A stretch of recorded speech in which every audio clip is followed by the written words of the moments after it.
Welcome to Life, Lafter, Divorce Podcast, episode 71. I am your host, Leanne Linsky. I'm the boyfriend. Welcome back to another wonderful week of divorce. Yeah.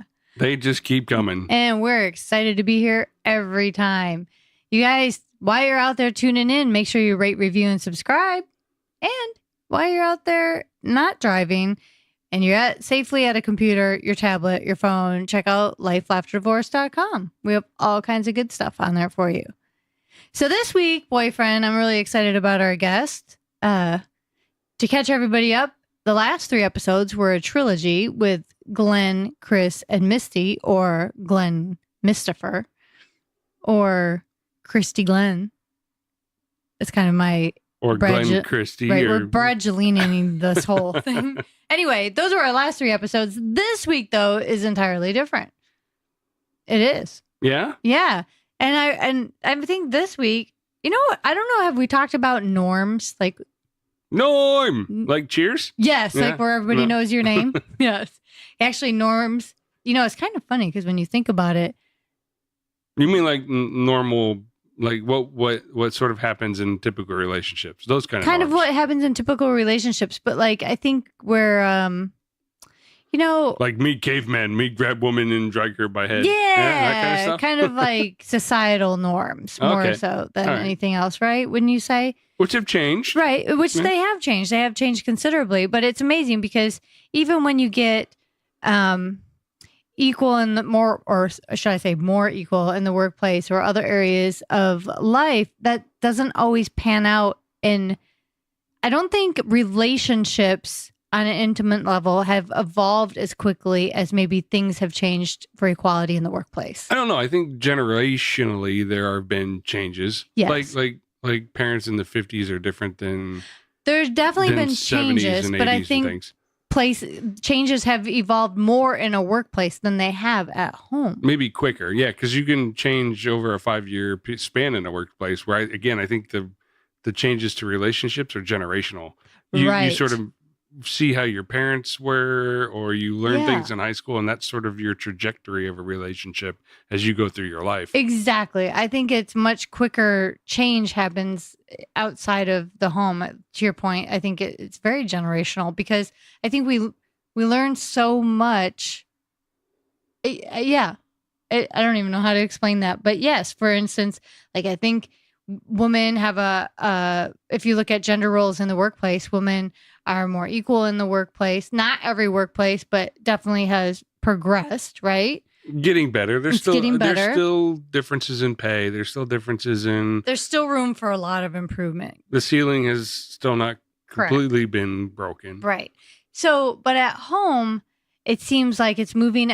It's definitely changing, but at a slower rate, a slower pace. So like our parents, when they were courting each other, yes, and then eventually getting married, there was a role for the woman in the house. Yeah. There was a role for the man in the house, and that was the accepted norm of the time. And it's still, we see it in our parents now, and they're in their late 60s, 70s, and even 80s now. Right. So we see that.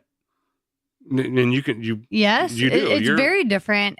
It's very different from generation to generation. But we see the way our parents interact with each other, and that would not be how our married friends would interact with each other. Well, I don't even know if it. Yes, I think the roles. I think their interaction can be similar, but the actual roles are different.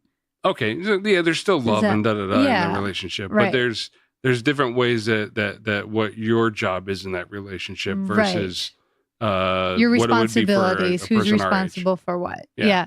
And I think so that's one thing in marriage, but when it comes to dating, like I think that's where the weird transition and what does that look like? Because as much as I don't know. Like as a woman myself, as a woman, I'm wondering, I don't remember a time where I've really asked a man out. Wow. Yeah, maybe. But I don't. Well, Such a wait, yes, traditionalist. I do. It was a turnabout dance because I asked one person out. What were those, like the Sadie Hawkins thing, those. and I was like, oh, someone was like, oh, so and so wants to go with you. I was like, okay, but I was. Someone else had been kind of flirting me. And I thought, well, I kind of indicated that I was gonna. So I had asked him, and he was like, no, I'm not really into dances. I'm not going to go with you. And so I was like, really? And he was like, turned down. He was like, yeah. And I was totally shut down. So my friends were like, why don't you go with so-and-so? He wants to go. And I was like, good call. So my mom was like, hey, just why waste your time moping around on someone who said no? Go with the person who's actually interested. I go, a good point. So within 5 minutes, I picked up the phone, an actual wall phone with a cord, and I picked up the phone and I called the other guy and I asked him, and he was like, yeah, absolutely, I'll go. I was like, okay, see you at school. Bye. Hung up. 5 minutes after that, the first guy called back. He goes, I think I made a mistake. I really do want to go with you.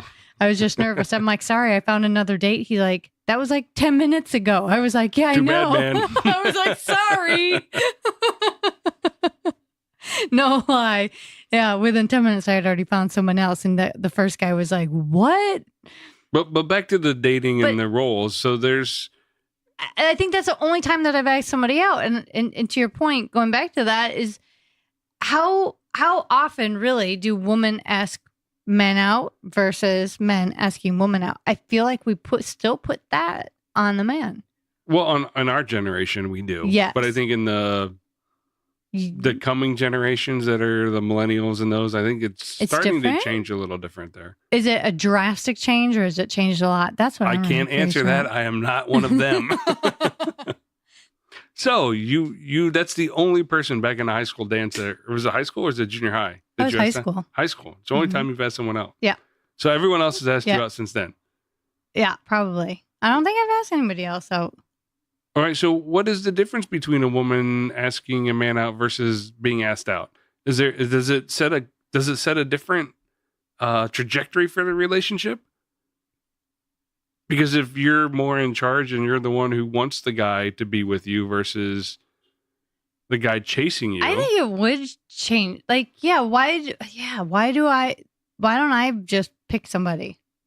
Instead of me going, oh, I hope he really likes me. What do I got to do to get him to notice me and get him? Why don't I just walk up and ask the person out? Like, it just never dawned on me until it was like an actual dance where the girl had to ask the guy. But other than that, it's like really, I never put that much thought into it. But play it out. So if you actually, how would that change the way you went about your dating an individual? So you're the one that asked them out. You're the one that kept the relationship going. How does that change how you interact or what your role is in that relationship? Yeah, I think I give them more probably. Looking back on it, I don't know for sure, but I would think probably that automatically kind of gives someone more power, right? Because they're making the calls, they're calling the shots, they're doing the planning and the inviting. Yeah, but well, if you get into a relationship with someone that you asked out initially, you may share those responsibilities, but. I mean, in some cases, some people maybe turn it around, but the more I'm thinking about it, I'm like, yeah, kind of like you do kind of and I hear a lot of women say that once in a relationship, they realize they've given up a lot of other things and it's like slowly slips away. Well, that's sort of what I'm getting at. So if you ask the person out, would you give up as much or actually, if I thought about it more often, I would probably be more proactive in making other decisions as well. Yeah, because then you're the one that felt like, hey, I'm the one that wants to be in this. Right. I chose you. Let's figure out a way to make this work or let's do it this way. And it gives you a little more of an active, well, I'm not saying not all women are active. I wish I would have had this conversation when I was 16. This would have changed my life. Seriously, but I didn't think about it that way then. Yeah, but I think you guys can tell us. Are the younger generation millennial? I don't know. I don't know. Sometimes, sorry, I'm going to jump in here, boyfriend. You're giving me that look like, stop because I'm trying to get a question out there for our listeners. I know, but hold that question. Oh, now I forgot what I was going to say. Go ahead. I had a really good point. I'm trying to ask our listeners, for the younger listeners that are out there, do you guys, the women out there, do you ask guys out? And does that give you a different dynamic in the relationship, I think that would be more empowering to the woman that way. Yeah, I'm trying to think. Every time we have an episode boyfriend, I'm like, wait a minute, I just had this thought. Yeah, I did do this. Or no, I didn't do that after we record a podcast. I always feel like I have to like... So you've had 71 of these things? I feel like I've had to, I need to really amend. I'll be like, oh, I'll post on social media my added thought on that. And then I don't. It's dementia. I don't know what's going on. So I'm counting on you to wrap this up. So our guest this week is an amazing, accomplished woman that unfortunately I didn't have the chance to be on the interview. Leanne Skyped with her. So tell us about Heather. Heather Ann Havenwood teaches coaches, experts, and service providers current online marketing and sales strategies to close the right clients anytime they want. She is regarded as a top authority on digital marketing, sales coaching, and online publishing business strategies. Heather Ann has been named top 50 must-follow women entrepreneurs by Huffington Post. She has also been named Chief Sexy Boss from her Amazon bestseller book, Sexy Boss, How Female Entrepreneurship is Changing the Rule Book and Beating the Big Boys. And others call her the wizard behind the curtain. In 2006, she started, developed, and grew an online information marketing publishing company from ground zero to over $1 million in sales in less than 12 months. In 2010, she started and grew an online newsletter publishing company from 0 to 1 million in online sales without a product. In 2015, she did it again. From 0, grew a weightless and weightless supplement company to 1.5 million in sales in 18 months. Starting without a list, a product, a name, or an offer, Heather Ann has the ability to create business packages, marketing lists, and sales from the ground zero. She has instructed and coached hundreds of entrepreneurs, leading them down the path to success and building lucrative businesses from their knowledge and leveraging it online. Heather Ann currently is the author of multiple books, including Sexy Boss, How the Empowerment of Women Are Changing the Rule Book for Money, Success and Sex, and Power Guesting. Heather Ann is now a nationally syndicated radio show host of The Win, where she shares her incredible story of success and loss on the entrepreneur journey and her true happiness in a completely compelling and vulnerable way that audiences relate to and always learn from. She talks about achieving the winner's edge, from losing it all and discovering her true passion and owning her own business and serving her clients by helping them achieve their goals. Heather Ann Havenwood is a smart and savvy businesswoman who is now stepping out from behind the curtain to educate, enlighten, and empower all entrepreneurs to grow or start an online business and live a fearless and fulfilled life. Be you, be real, be the boss of your life. Without further ado, I'd like you to meet Heather Ann Havenwood.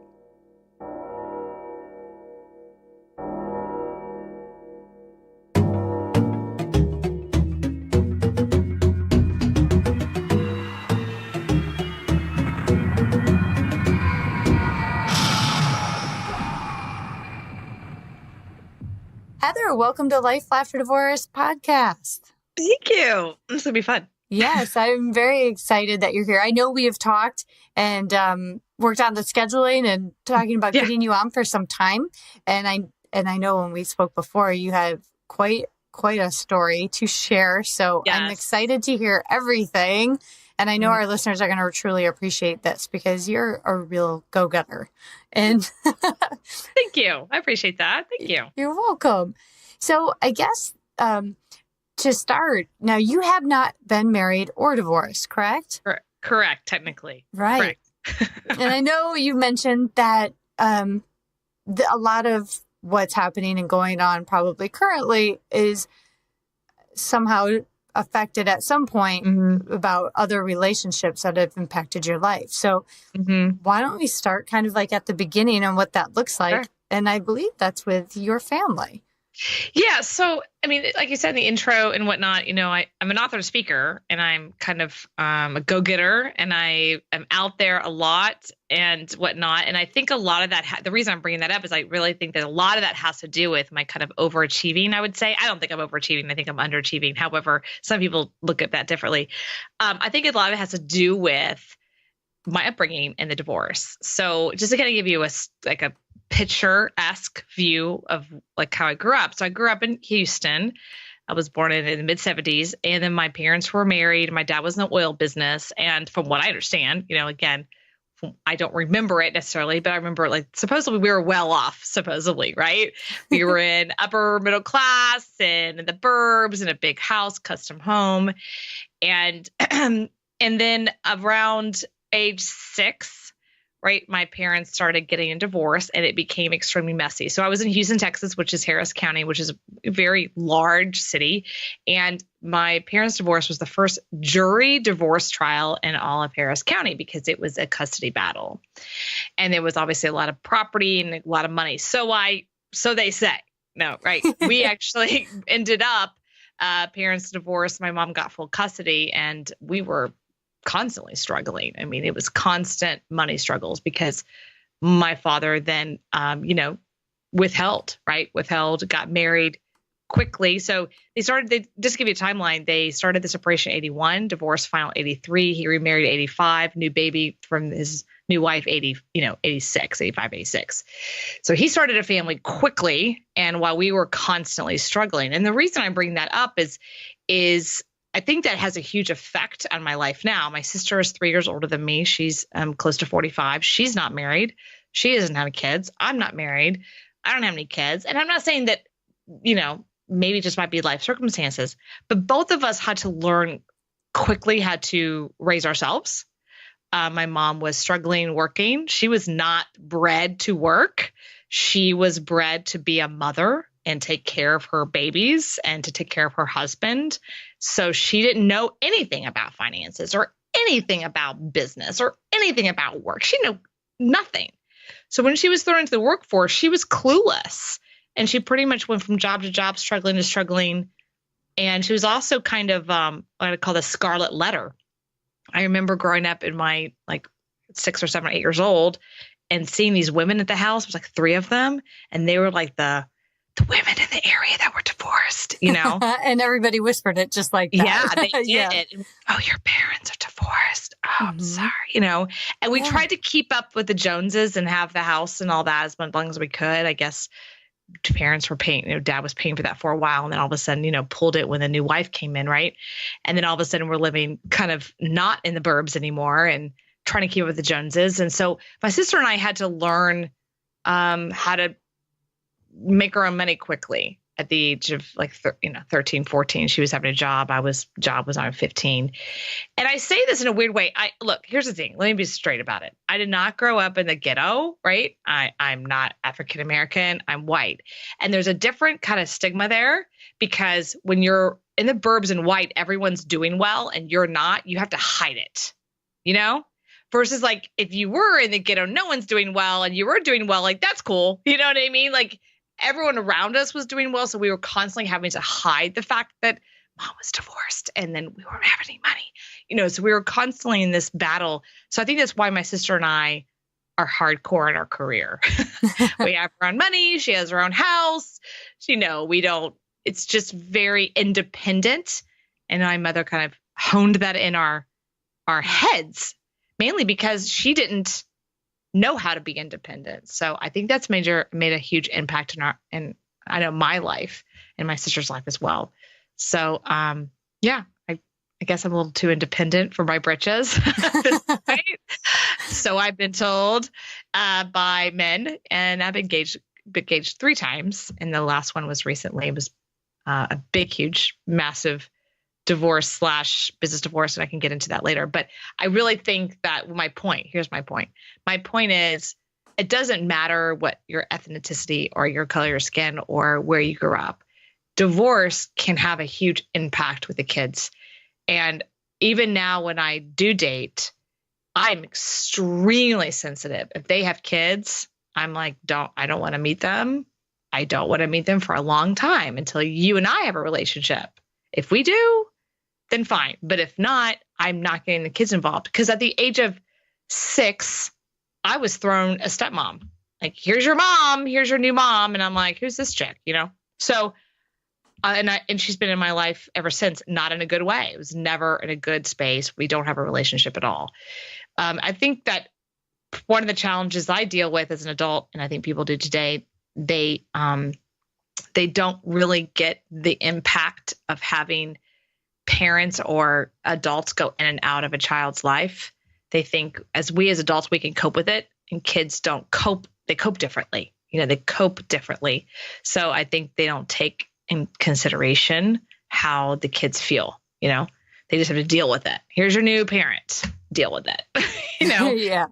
So I think that I'm very hypersensitive to that, extremely hypersensitive to that. Whenever there's a kid involved, I don't get attached. I try not to do that, just because it's more of an impact for the kid, right? Than me. Because it's at the end of the day, it's not my kid, and I don't want to step in and go, I'm your parent now. Because I had that. I had a bunch of that growing up. I'm your father now. And what's your name? I'm sorry, Barry. So I think that it's made a huge impact in my life today as a career woman. I'm now a very strong, independent businesswoman. And I think it's because of my mom just didn't know anything about money. So we had to figure it out. Okay. Yeah. Okay. So there's a lot to unpack. Right? This is not good. It's not oh, this is great stuff, but there's a lot here. And right. A lot of therapy. I've been to therapy for years. Go ahead. Okay. Well, I'm mostly curious because I come from a background where my parents are still married. They've been married for, since 61, right? So they've been married for forever in my eyes. And so some of these things I've never experienced. And I'm kind of curious, it's what I found interesting is that your dad found someone right away, but they're still together to this day. And unhappy. They're not happy. Let me just be clear. Okay. So yeah, he cheated on my mom with her. So yeah, so that's how he didn't find one right away. He was already with her during the divorce. So he was cheated on her and cheated on my mom with this woman who's now been my stepmom for 30 years. Right. So did he when you met her at the age of 6, did you know that? Oh, he lied. No, he lied. In fact, it was interesting. It was 6 years old. I remember the day. I remember the moment. One of those moments where I was 6 years old. I'm hopping on the couch in his really cheesy apartment he just moved into across the street, kind of thing. Yeah. And I'm hopping on the couch. He's like, "This is Chris," and they're all, sorry, her name is Chris. I don't care. So they looked at each other all like, la, la, la, la, love. And I was like, okay, where'd y'all meet? I'm 6, right? And they look at each other at the pool. Okay. So I believed that for years. I mean, years. And one day I said something, I'm 14 years old. And it's me and my mom, my sister. And I was like, no, they met at the pool. Just like a stupid girl. And they both looked at me like, really? Are you that dumb? And I'm like, did I miss something? They're like, yeah, he was, can I say that word banging her. That's why they got divorced, because he basically said, no, I'm going to still be married to you and I'm still going to have a chick on the side, deal with it. And my mom said, no, I'm not going to play that game. You're out of here. So, yeah, she was at the time, my stepmom, when he was banging her, she was 22, banging a 40-year-old man with 2 kids, and broke up the marriage. So now what's interesting about that is I, believed the lie in that moment and quickly learned at the age of 13, 14, the truth, which really skewed my life. Because I had this, my dad is everything, this is what you're doing, little girl. Yeah. And your dad is everything. And I love my daddy. And there was this moment oh, he lied. He's been lying to me for years. And what's really interesting about that is that to this day, I'm sure he has 2 kids, my 2 half-brother, half-sister. I'm sure they will not listen. However, if they do, they do not know that truth. They do not know that. They actually think the kids still to this day, it's been 30 years, still think that didn't happen, that they met by the pool or something. It's just crazy. His kids from her believe that. Yeah. My half-brother, half-sister still think that, I don't know, they met by the pool or something. And have you ever had conversations with them about this? No, I feel like it's not my place, right? Mm-hmm. It's that's their life. That's their bed. Who am I to, if they want to live that life the rest of their lives, that's on them, right? It's not my job to, by the way, your mom was 22 and broke up a marriage. Well, because believe it. It would totally like break their view of their mom on some level, and it's not my place. Is there a big difference in age? Because they're about 12 years apart. 12. Well, yeah. So I guess I was doing the wrong. She was 22, then got married. So add 12, right? So 30, 33, 34 when they got married. Super young. Okay. So, so she was 32. Okay. She was 22, and I think my dad was at 12, 13 years. So what is that? 34, 35. Right. Yeah. Okay. Mm-hmm. So he was 35, and then they had kids right away. Right away. But what's the age difference between you and the other siblings? Let's see. My half brother was first. How old was I? I was like 9, 10. I was 10. So he's 32-ish. And then the next one came quite fast after that. I was probably 13 when that one came. So she just got married, supposedly. Well, at least that's what I hear. We're not invited. We're the other family. He just like my father just chose, okay, that whole first thing, that didn't happen. So we're just going to drop that. We're going to start over. So in his view, anyone who knows him in his life, we don't exist. My sister and I, we just do not exist. He just dropped us like rags. And that's been a huge impact, obviously, in how I see men, obviously, and how I see people and how I see relationships and all that. So I think Michelle is like 30. She's 30 and I'm 43. Okay. Yep. So they're like, there's quite an age range difference between you and his new children. Yeah, a decade. Yeah. So, and did you guys live? Now, you had mentioned he originally had moved to like an apartment nearby, and then went with this woman. And did they continue living in the same town? They did they moved we're in Houston, so they moved obviously to a nicer home eventually, but they lived there until they got married, till the first kid happened. So about 86, he moved into Florida, to Southwest Florida, where she is today. So I spent most of my life going between Texas and Florida. That's another thing that really, oh man, you talk about just a pain. So I lived by this thing called the divorce decree. I mean, when I mean lived by it, it said on the divorce decree that my father technically had me at 12:01 on Christmas Day, like midnight. So I had to get on a stupid plane on Christmas Eve for many years because my father would yell and scream at my mother. And so I'm on Christmas Eve, I'm getting on a stupid plane, or Christmas Day, I'm on a plane to Florida, just so he could say, haha, I have you. And I'm like, okay, I'm here. You know what I mean? So he lived by that. Like, I have him then, and you give me now. And he didn't really want me. It's all a control mechanism. So I remember my mom saying, well, the divorce decree said, and I remember growing up when I was older, I was like, okay, so some judge in 1983 makes up a piece of paper and calls it a divorce decree. And then I have to freaking live by this damn thing for 20 years or 15 years or whatever, you know? Yeah. I'm like, this is crazy. Who cares? Was your birthday on Christmas Day?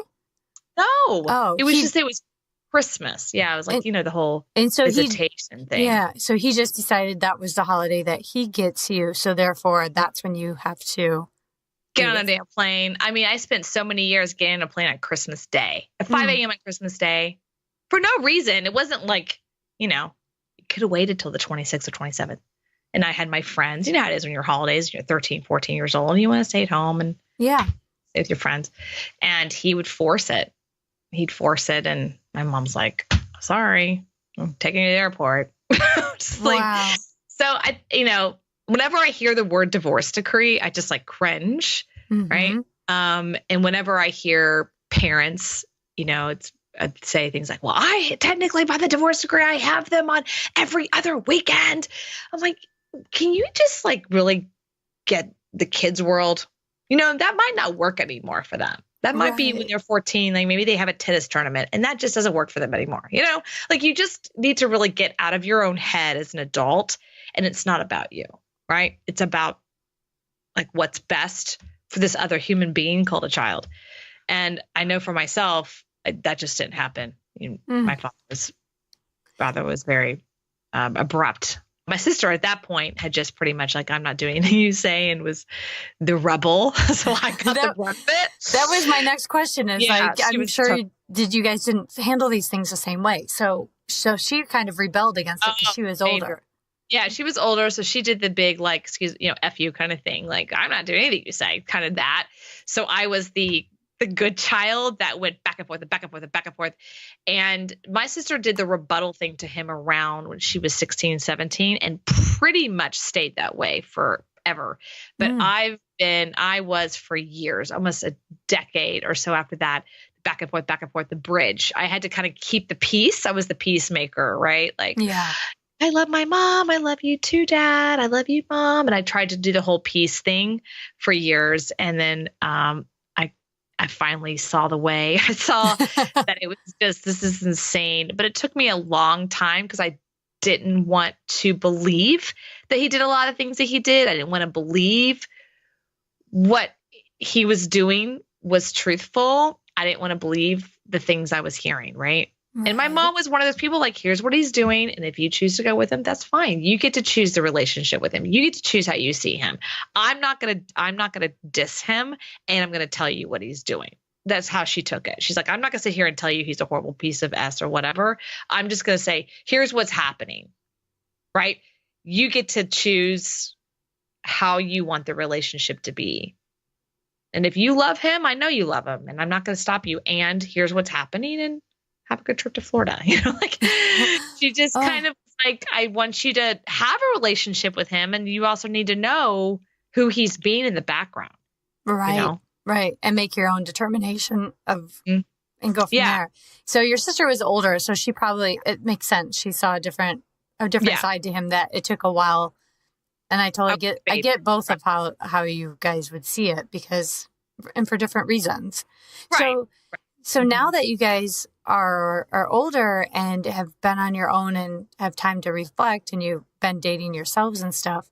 Yeah. So you said it took a while, about 10 years or so, for you to realize, like, oh my gosh, this guy. When that finally happened, how did that shift other things in your life? Oh God, it was it was devastating. It felt like a divorce. I remember when it all kind of what I call blew up between me and my dad. Because for many years, I mean, honestly, the reason I am the way I am in business in a lot of ways, I learned from him. Like I learned a lot from him. For many years, he was kind of like my mentor in business, strangely enough. And I looked up to him a lot for all through college, all that. So I was trying to be Daddy's little girl for many years and whatnot. So it actually blew up in around 2008, 2009. And when it blew up and it done, huge blow up. So when it blew up, I remember when it happened, it felt like a divorce, because in a weird way, I think this all happens with all girls and their dad. They have a relationship with their dad, no matter, there's like some relationship. And if that ends abruptly, especially when you're in your adult life and you don't have a new man. I mean, the whole idea of a marriage, if you look at a marriage and the ceremony, right? You have the father who walks the woman down the aisle, the daughter, and hands her off and say, I'm no longer, I love her and I'm no longer responsible. She's yours, right? Like that's the whole point. I mean, if you look at that whole ceremony and the symbolic of that, when that break happens and it's not like a here's to another person, it's just a break. It literally feels like a whole nother divorce.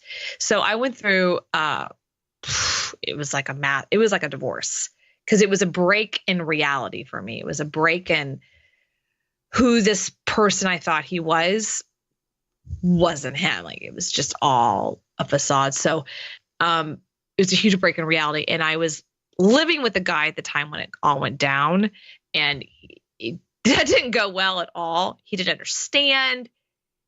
And it was like a death, like a grieving. I had to go through a whole grieving process. Like divorce is a grieving process. It's a death, right? It's a death of something.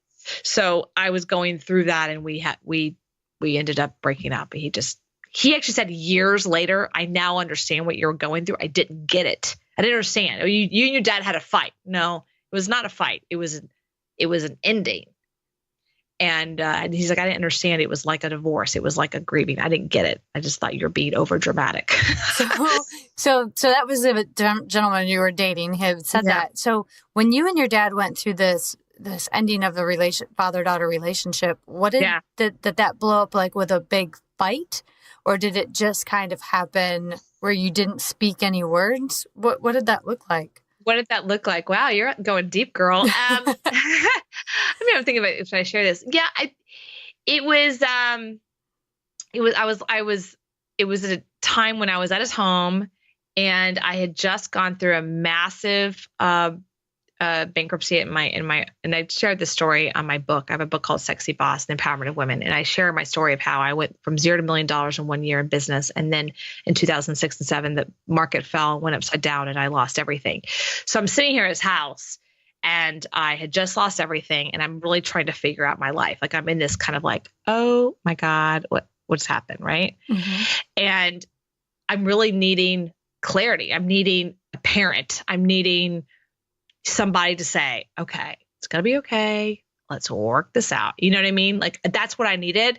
And I'm on the computer trying to just thinking in my head, okay, what am I going to do now? And what's next for me? Do I get a job? Like, all this stuff in my head. Yeah. And he walked in, and he's narcissistic is what I've learned. He's narcissistic. And he just started going off about his life in the 70s and the 60s and when he was in the army or some just BS story. He's a storyteller.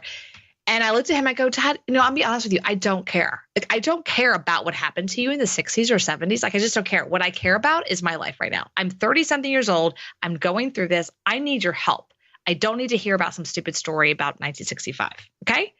I need someone to actually be a parent here. And he was like, get the hell out of my house. You're done, out of my life. And I was like, oh, really? Okay, got it. And I left. And he looked at me. He's like, I don't ever want to see you again. And that was it. And he will not. My mom died. Both of his kids got married. No communication. Wow. And it's interesting because in that moment, it was one of the first few times in my life with him that I stood up for me. Like, no. I need help here. I need a parent right now, and I need you to be a parent. I need you to be a friend. I don't need your drama. I actually need you to be in my world for a second. And it was his world of the highway, and he just kicked me out. And so, okay, so that's crazy, right? Hard enough to be in that situation and then to have an argument or a fight like that with your dad, right?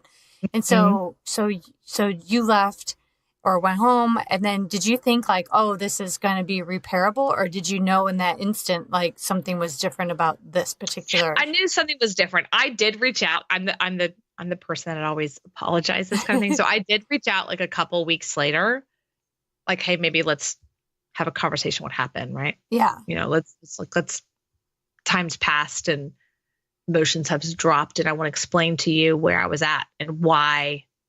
I mean, I'm kind of in a crisis over here in my life, and I need you right now as a friend, as a parent. And I was expecting or hoping that it would be more of an open, I get it. You're going through a lot. I'm here for you. I'm your dad. Right. And instead it was a big ol' F you. You're not my child. I'm done with you. Boom. And this is what's interesting about that like pattern is he's done that to his own brother years ago. He did it to my mom, obviously. He did it to my sister years ago. I was just like the last one. So this is like a pattern he does. Like, if you don't play by his rules, you're out of his life. It's not like I'm mad at you for a minute. No. You're done. Like, so he only has one brother, and they haven't spoken in, I don't know, 30 years. He refused to talk to my mother. So when I see people who co-parent, I'm like, wow, that's fascinating to me. You co-parent, you'll actually communicate. You actually talk to your ex-wife. I find that fascinating because my father would not even speak to my mother for all during growing up, all the back and forth, he wouldn't speak to her. So I think it's an interesting dynamic. He's narcissistic, which I've learned. I didn't know that. I've learned that in the last couple of years because I got engaged to a narcissist. So there you go. That's how that works. Right. And I think that what it what it forced me to be is extremely independent and extremely relying on myself.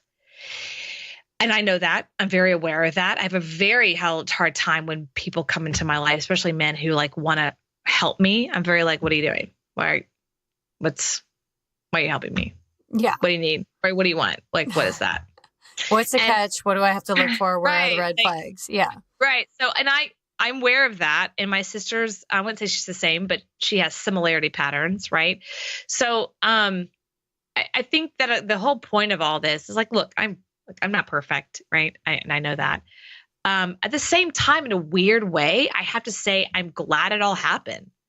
I am, because honestly, I got thick skin and I've been thrown into the fire so much, so many times by people that I love and still love. I mean, I still love my father. If he knocked on my door today, I don't know what I would do, right? I have no clue. If he passed away tomorrow, I say I wouldn't go to the funeral, but I probably would go, right? So, I mean, I think at the end of the day, family's family. You can't get to choose them. And family happens for a reason, to make us all who we are, you know? So I'm okay with that.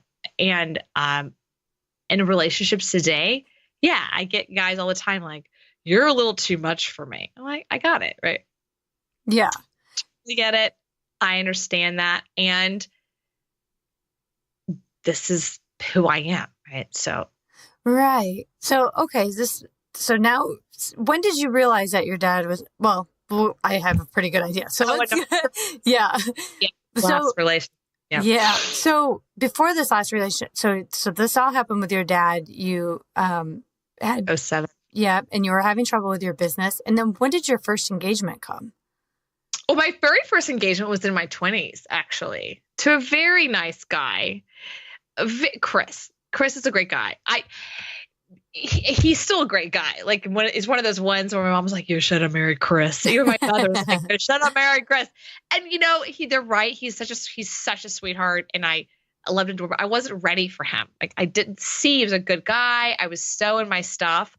I was still, I just didn't see it, right? And he's a good person. He's a good guy. He lives in Ohio. He's married, and I wish him all the best, right? But I was very young too. I was 21. Mm-hmm. And he was 27, and I just wasn't ready for all that. And I didn't get it. And then I was engaged again around 29, 30. Well, wait a minute. Before we get to the second one, how did you know that you weren't ready to get married? What was that moment? Like, how did that end? Like, you were probably excited to get engaged, but then you're like, no. No? Okay. Yeah. People... I sometimes feel awkward talking about it because I was, how old was I when we got engaged? We met when I was 21. We got engaged when I was 24, 25. And I was at that time in my life where I was living in Fort Worth, and I had a girlfriend that was, let's just say I was a partier. I was having some good time in Dallas. I was going out a lot, having a good time, and she was a liquor rep, so that didn't hurt. And so we got free liquor everywhere together. She was my running buddy. And I'm not saying that's, a fault or anything, but I definitely was having a good time. And he proposed. And in the moment, I didn't say yes. My response was, I need a drink at the time. And I remember just getting shit-faced that night because I didn't want to. I knew I didn't love him the way he loved me. Mm. I knew he was a great guy. I knew he loved me, but I knew that I didn't love him in that way at the level he loved me. And it's because I was young and I didn't love myself. So how in the world am I ever going to let love in at that point? Right. Yeah. But I didn't understand that then. I was young. So I remember calling my girlfriend that night, a little tipsy, and said, Chris and I got engaged. And she's like, "What? Are you kidding me? He's not the guy for you." I'm like, yeah. Well, I'm engaged. Oh my gosh. Yeah. I didn't tell my mom for weeks, and I didn't tell my sister, and then, yeah. So, oh, wow. Yeah. Mm-hmm. And then how long was this engagement? We lasted about a year. Yeah. I mean, I was super sweet about it, but I gave the ring back, right? It wasn't. That's a long time. I mean, did you make progress in planning a wedding? Oh, no. Okay. Wow. Wow. Right. Yeah. He's a great guy. And he's a good person. But when you don't love yourself, when we don't love ourselves, we can't let love in. Right. And I was in a place to understand that. If someone said to me, well, he can't love you because you don't love yourself. I'm like, what? I didn't understand that. I was super young. And, I think we all have our stuff. I'm actually glad I didn't get married young. I know that here's the thing I knew. I was bred to, as my mom said, there's 3 things I want for you in your life. Marry someone really wealthy, have lots of babies, and always look good when you leave the house. I was like, Mom, 1 ain't 3 ain't bad, So I didn't have kids. I didn't marry young because that's what I was bred to do in a way. I was taught that, like, that's your job. And I think a lot of that, because I was taught that, I rebelled against it. I was constantly rebelling. Whatever someone said I should do, I was like, rebel, right? So I was in that, I still am in that rebel stage, right? Yeah. I get it. So when you ended up breaking up with them, did you have to kind of have that moment of truth? No, I mean, we broke up and it was actually in a really loving way. And, it was sad. I still missed him. We actually talked a couple of years ago and I was like, you're awesome. And I still love you and you're amazing. And we just weren't meant to be, right? It's all good. And you're back in Ohio and you're with your family and you're with who you need to be with. And it's all good. I think it was just a different path.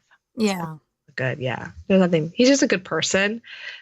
He's a good person, but he's not supposed to be my partner. I know. Well, okay. So then how long after that did you end up in your second engagement? That was pretty fast. It was like 5 years of that. I started dating a guy and we got engaged pretty fast. So 5 years after Chris? Yeah. Like 3, 4, 5 years after that quickly. It wasn't too far. I got engaged and again, it was quick. Like we got engaged, and I moved to Houston for the relationship. And then, he, got a job in Seattle and, I never really been out of Texas. Oh no. So I go to Seattle and I'm like, oh my God, this is so different. There was a period of my life, to be honest with you, I was very, sheltered of what life was like. So it's actually happened good for a reason. So he actually ended up moving to Seattle and, left me in Houston. He broke that one off. He was the one who broke that off. And actually it served me. It's actually how I got into the business I'm in today. I actually ended up moving to Orlando, Florida randomly after the breakup because I didn't have a job. I just left my job for him, so I didn't have a job. And so I went to Florida and I started traveling the country. And that's really where I got my teeth in life and business. So I started traveling the country with 4 men.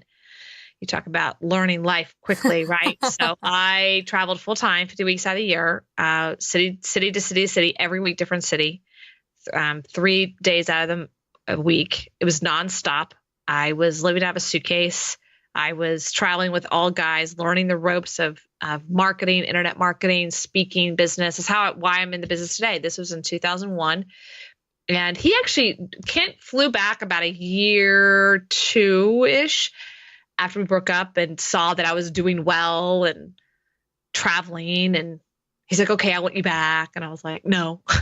Yeah. Cause he probably thought, here's this girl who's never left Texas. I'm going to move on by, and then the next thing you know, you're all over.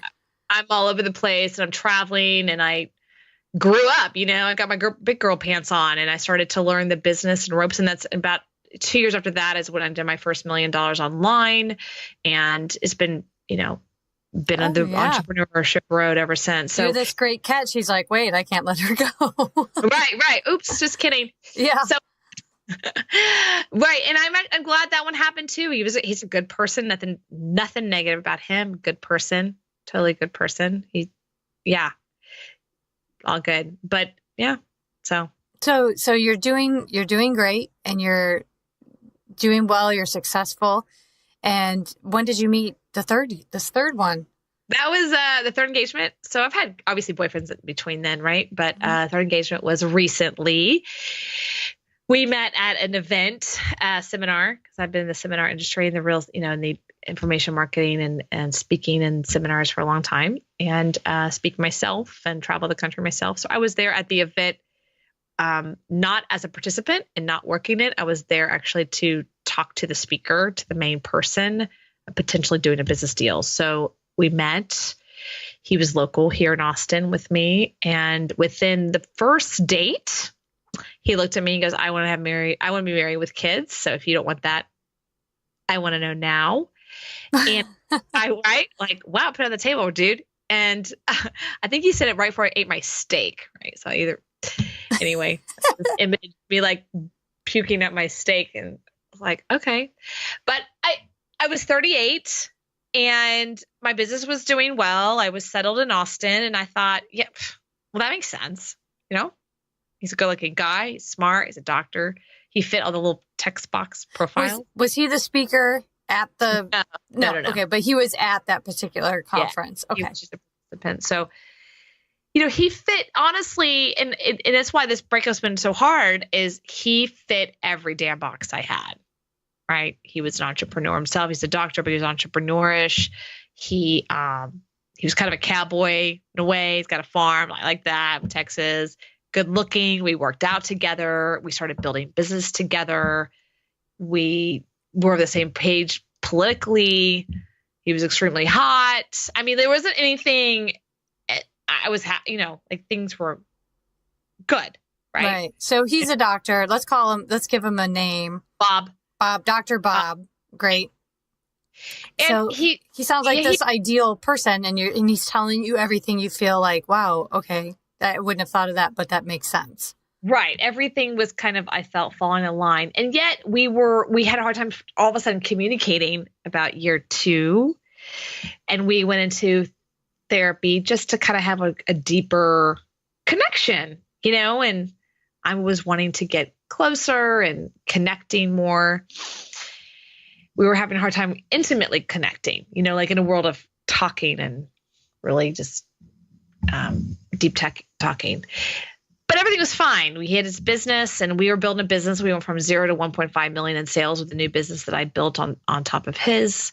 And that's what I do, right? I build businesses. So I was like happy and we were the perfect little couple in the gym and everyone was like, oh, y'all are so cute together. And he's super good looking and in the gym. And I went to the gym. We went to the gym like 4 days a week together and everything was like picture perfect. Everything was picture perfect. But that wasn't really kind of what was going on in the background. It wasn't until after we got engaged where things started to get awkward. So how many years into it did you get engaged? 2.5. Okay. So the first year was great. Yeah. First year and a half. I mean, it was basically first 2 years. It wasn't until the ring got on the finger did things really alter, And what happened? What changed?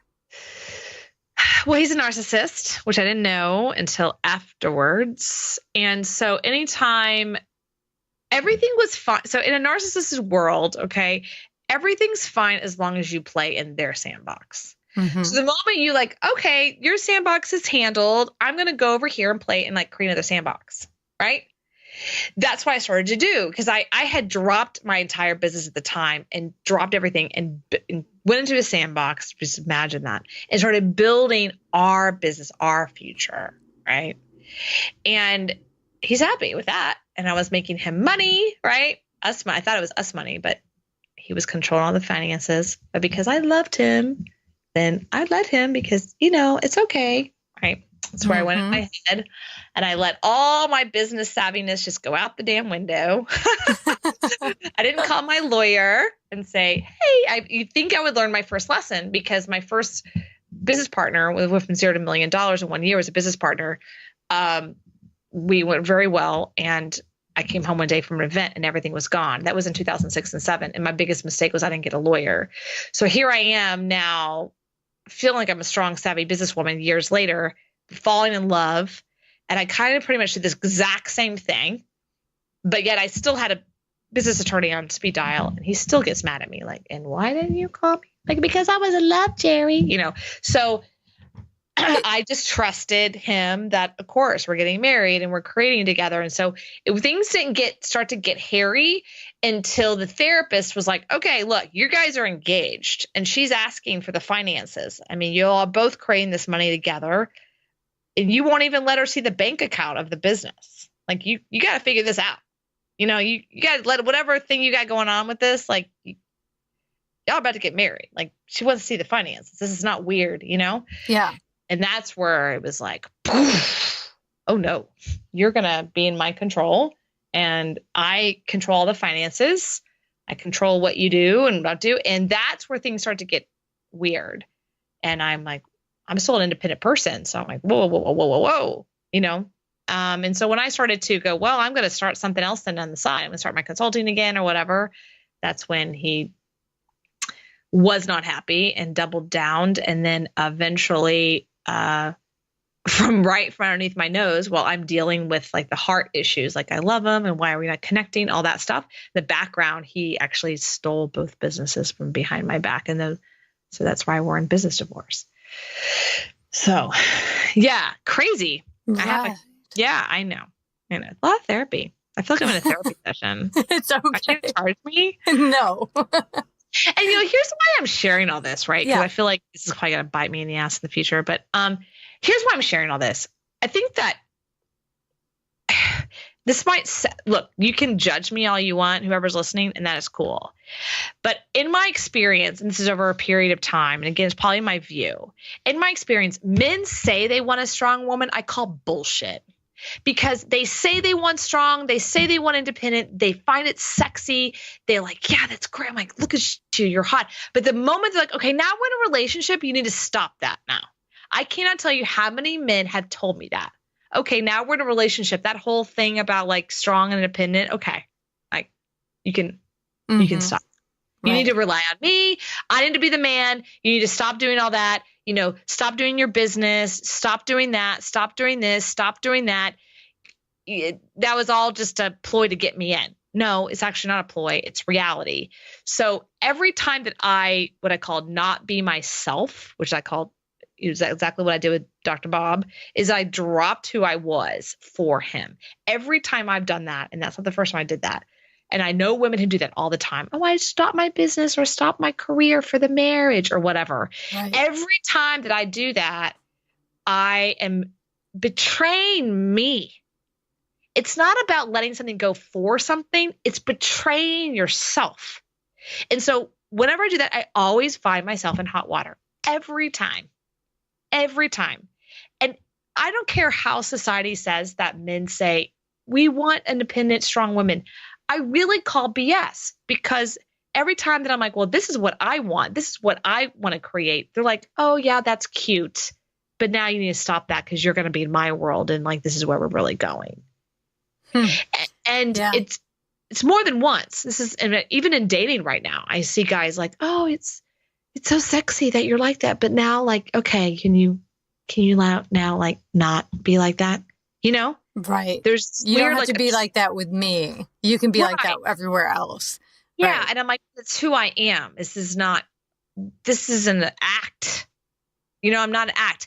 But yet I find it interesting when men say to me, oh, I want someone who's strong and independent and has a job. And I don't want any women that are crazy. I'm like, look.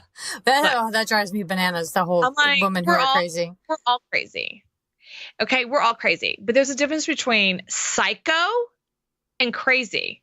Like, the part of me that's strong, independent, that's kind of a crazy part. It's wild. I'm a rebel. I got big energy. Now, I'm not psycho. I'm not going to go slash your damn tires. You know what I mean? Right. I'm probably not going to throw a brick at your head. You know what I mean?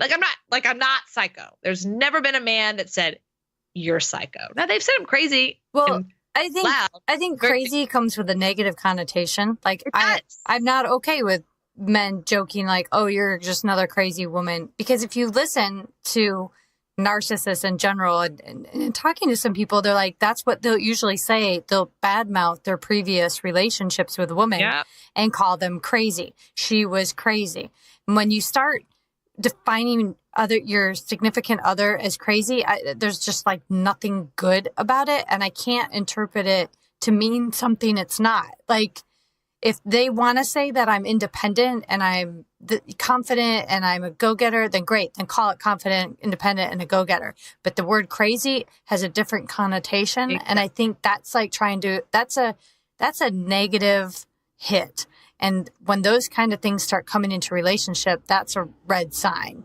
Like your partner or my partner, that's the last thing I would want them to call me. Like, that's a conversation we're going to have, you know, because I think too, the difference with men and women, and I hear you're making a great point. And obviously I'm like, wait, I have to step in for a second. Oh, go for it. Yeah. But like when I hear a man call a woman crazy, it's usually because she has some sort of emotional response to something they've done. Exactly. And when we have an emotional response that they don't like, because they typically don't like confrontation or having to deal with feelings, they put us in the crazy category. And that's not acceptable. Having emotion and having feeling and having a response to something that has happened is not crazy. It's called being a human. And men and women are wired differently in many ways, that and being in touch with their emotion. And if men want to hide behind the crazy thing, to me, that's a red flag right there. And if this guy's calling you crazy or something, like, it's like, no, we're not going to work out. Yeah. It's happened many times, you know. Yeah. It's like, well, and the big one is, I'm attracted to your sensuality, your sexuality, you're strong, you're confident. They're always attracted. Because it's a thrill of a chase. It's a challenge. I'm attracted to it, and I'm going to get you, and then I'm going to make you stop doing that, and boom, I win. So stay tuned next week when Heather compares her relationships to a rodeo.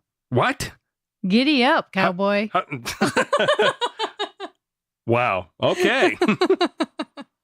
You'll just have to tune in and find out.